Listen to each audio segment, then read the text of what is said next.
All right, so we are back from the international break, but there's one fixture that is worth talking about: the match between Moldova and Norway, whereby Norway, oh my God, they scored 11-1 against Moldova. No mercy, no pity.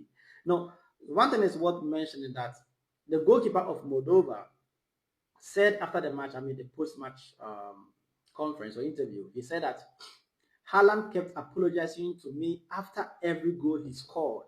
He said, "I'm sorry, it's not my fault, but we have to keep scoring for the goal difference." So that is how respectful and humble Haaland is to the Moldovan team and also to the goalkeeper as well. I mean, guys, that was some kind of trashing. At least, guys, 11-1, that is too much, bro. Should have taken your time.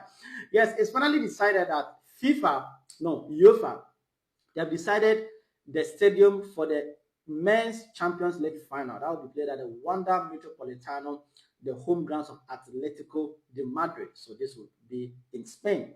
Let's see if a Spanish team can win the Champions League this season. And also for the women's Champions League final, it will be held at the Warsaw Poland Stadium. Yeah, that is the national stadium of Poland. So that's where the women's Champions League final for the 2027 campaign will be held at.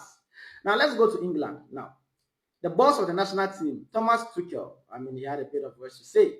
Was he throwing some jabs at Jude Bellingham?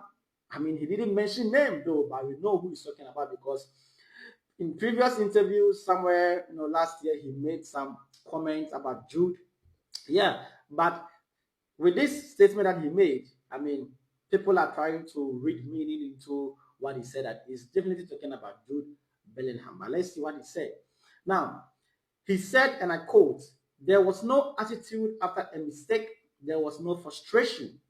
There was no wavering. There was no eyeballing. And there was no bad words." You know who does that? Yeah? Of course, Jude. Jude does this stuff. When he's frustrated, he'll be just throwing his hand and eyeballing, all kind of stuff. That's Jude Bellingham style. It was just a team ready to work and put 90 minutes effort in. If a big player misses out on the tournament, who missed out? Jude. Saka missed out, though, but I'm talking about Jude, of course. We need to have solutions. If he misses a camp, we need to have solutions. We have to focus on the guys who are available and who are ready to be the best versions of themselves and the best teammates possible. And this is what we did Tuchel. All right, so guys, let me know what you make of this statement by Tuchel in the comment section. And as always, this is Football Updates 25 on YouTube and also on TikTok. If you haven't subscribed to the channel, please do subscribe, like, and share this video. And I'll see you guys in the next video. Stay tuned.